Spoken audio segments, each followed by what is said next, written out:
అరే బాబు లోకేష్మా, నీ మాటలు వింటా ఉంటే నవ్వు వస్తూ ఉందిరా. వచ్చి ఇక్కడ జగన్ గారి మీద ఒక పెద్ద సవాలు విసిరి వెళ్ళిపోయావు కదా. మహిళల్ని జగన్ గారు అవమానం చేశారా? భారతి గారు చెప్పాలా సమాధానం? ఆయన పిల్లలు చెప్పాలా? మరి మహిళల మీద మీరు ఇప్పటి వరకు చేస్తున్న ట్రోలింగ్స్ మేమందరం కూడా దాంట్లో బాధితులమే కదా.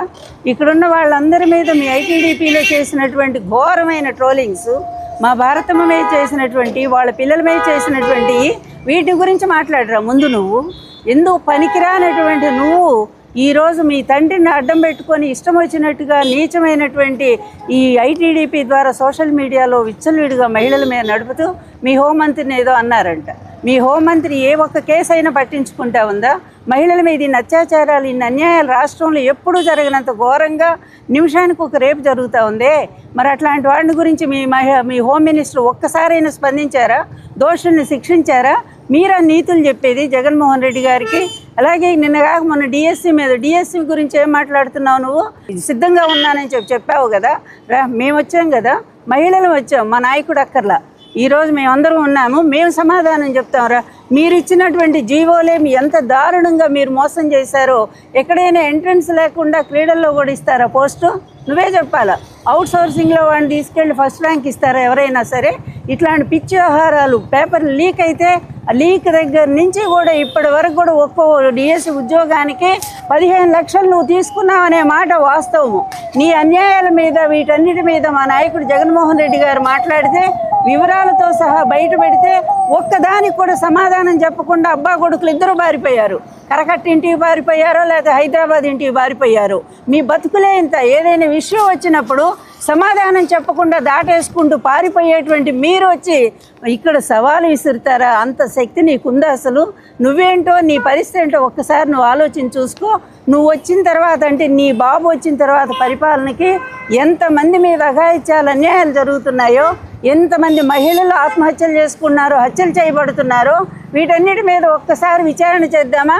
నీకు నిజంగా ధైర్యం ఉంటే ఇక్కడ మీ కరకట్ట కొంపకి మేము 200 మీటర్లో ఉన్నాము, ఇప్పుడు రమ్మంటే మేము రావడానికి సిద్ధంగా ఉన్నాం. మరే లోకేష్, సిద్ధంగా ఉన్నాం రా. వచ్చి ఎవరి పరిపాలనలో మహిళలకు న్యాయం జరిగిందో, ఎవరి పరిపాలనలో మహిళలకు అన్యాయం జరిగిందో దీని మీద పూర్తిగా డిస్కషన్ చేయడానికి మేము సిద్ధంగా ఉన్నాం.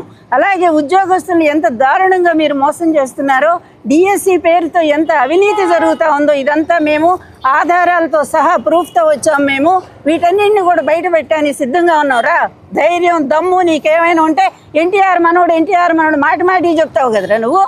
ఎన్టీఆర్ మనవడువా నువ్వు? పిరికివాడివి నువ్వు, ఉత్తర కుమారుడు. అట్లాంటి వాడు వచ్చి మా మీద ఛాలెంజ్ చేయడానికి నీకు కొంచెమైనా సిగ్గుండాలని చెప్పి మేము హెచ్చరిక చేస్తూ ఉన్నాము. ఇవాళ లోకేష్ బాబు గారు చాతగాని ఒక మంత్రిగా మిగిలిపోయింది కాకుండా నిసిగ్గుగా ఈడుకొచ్చి కాలువలకి, అసలు కాలువలు ఓపెన్ చేయడానికి నువ్వు ఎందుకు వచ్చావు? నీకు ఏ శాఖ? సరే, మేము ఇక్కడికి వచ్చి చూసాము, సవాల్ విసిరాడు కదా, మరి అంత దమ్మున్న నాయకుడు కదా సవాల్ విసిరాడని మేము వస్తే పారిపోయావు. సో పారిపోయే దానికి నువ్వు ఎందుకు సవాల్ విసిరావు? లేదా నీకు నిజంగా అంతగా జగన్మోహన్ రెడ్డి గారి కోసం మాట్లాడతానంటే రండి, ఓపెన్ చేస్తాం, డోర్లు ఓపెన్ చేస్తాం. మీలాగా భయపడే తరం కాదు మాది. కరకట్టకి దగ్గరలోనే ఉన్నాం, 200 మీటర్లో. అరే, అప్లోడ్ చేసినాడికి ఫస్ట్ ర్యాంక్ ఎందుకు వచ్చిందయ్యా అంటే సమాధానం చెప్పు. చిన్న బిడ్డలకి బుక్స్, లేకపోతే చిన్న బిడ్డలకి బెల్ట్లు, చిన్న బిడ్డలకి షూలు, ఇవి ఎందుకు ఇవ్వలేకపోతున్నావు అంటే దానికి సమాధానం చెప్పు. నువ్వేమో హోంశాఖకి సపోర్ట్ మాట్లాడతావు, ఆమెమో నీకు సపోర్ట్ మాట్లాడుతుంది. ఏంది మీరిద్దరు? నాకు అర్థం కావటం లేదు. ప్రపంచంలో ఏ రాజకీయ చరిత్రలో ఇన్ని సంవత్సరాలలో ఇంత ఘోరమైనటువంటి ఆడబిడ్డకు అన్యాయం జరిగినా కూడా సిగ్గు లేకుండా ఇవాళ నీట్గా వచ్చేసి సవాలు విసిరేస్తున్నారు అని అంటే మరి వచ్చాం కదా. మహిళలం చాలు నీకు సమాధానం చెప్పడానికి. మహిళలే ఇప్పుడు ఇక్కడే ఉంటాం. నువ్వు వచ్చి దమ్ముంటే నువ్వు సమాధానం చెప్పగలిగితే వచ్చి సమాధానం చెప్పు. నీ మంత్రి శాఖకి నువ్వేమన్నా న్యాయం చేయగలిగితే చెయ్యి. నీ ర్యాంక్ ఎక్కడుంది? ఎక్కడో ఉన్నావు, టాప్ 5లో కూడా లేవు. ఎక్కడో ఉండి నువ్వు ఇవాళ వచ్చి మాట్లాడుతుంటే ఎలా ఉంటుంది?